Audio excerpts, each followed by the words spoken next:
Hej, jeg hedder Katrine. Jeg er 26 år, og jeg er gravid med min kæreste Hans Christian. Vi bor i Stockholm, og det er selvfølgelig lidt mærkeligt at bo i et andet land, væk fra familie og venner, når man er gravid. Derfor har jeg besluttet at lave en videodagbog, så dem derhjemme kan følge med i graviditeten. Og dagbogen starter altså her i graviditetsuge 7, som jeg lige er gået ind i. Jeg er helt vildt træt, og det drive, som jeg plejer at have, det er pis forsvundet. Jeg er simpelthen rettere sagt ugidelig. Det er ikke fordi jeg ikke har lyst. Jeg kan bare ikke finde energien og motivationen. Ja, det er faktisk pænt irriterende.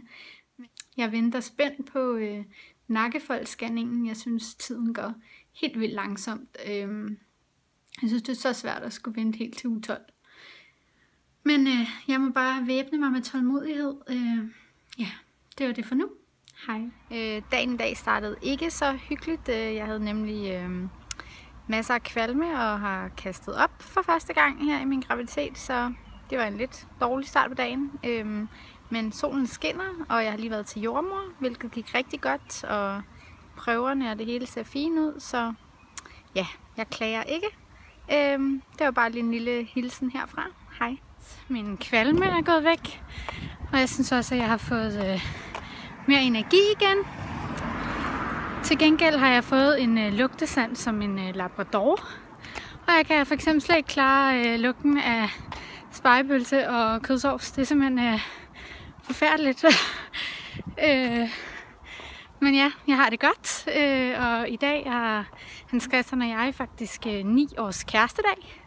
Så det er jo ret vildt at tænke på, når vi har været sammen så længe, og nu får vi snart vores egen lille familie. Så ja, det er bare en god dag. I går var jeg til nakkefoldsscanning, eller det vil sige, at jeg troede, jeg skulle til nakkefoldsscanning. Men det viser sig, at i stedet for at være i uge 13, som jeg troede, så var jeg altså kun i uge 11. De kunne derfor ikke måle selve nakkefolden, så det må vi lige vente et par uger med endnu. Men jeg fik da set blop og fik det her meget fine scanningsbillede. Det var en helt vildt underlig oplevelse, synes jeg, at se, at der var liv inde i. Det var helt fantastisk og sjovt, og en god oplevelse at se, hvordan den lå og sprællede rundt. Så glæder mig til næste scanning.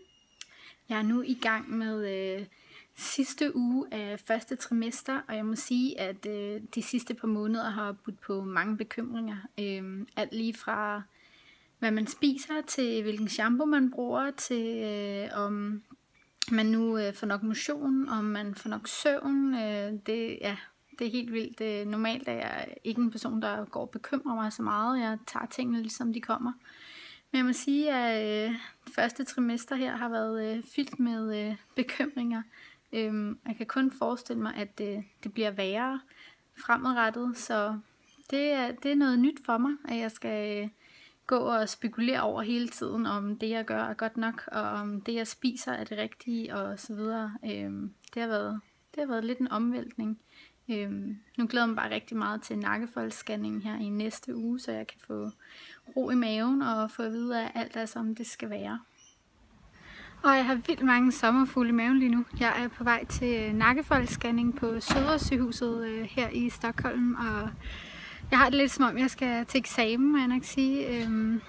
Ja, jeg er sgu lidt nervøs omkring det. Men jeg er sikker på, at det nok skal gå godt, og jeg glæder mig bare rigtig meget til at se blop igen på skærmen. Så ønsker mig held og lykke.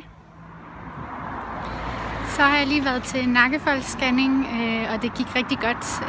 Jeg er så glad og lettet lige nu, og ret rørt. Men jordmoren sagde, at alt så rigtig fint ud, og det var nogle rigtig flotte tal. Så ja, det var bare super dejligt. Nu væbner vi os bare med tålmodighed ind til næste scanning, hvor vi kan få at vide, om det er en dreng eller en pige.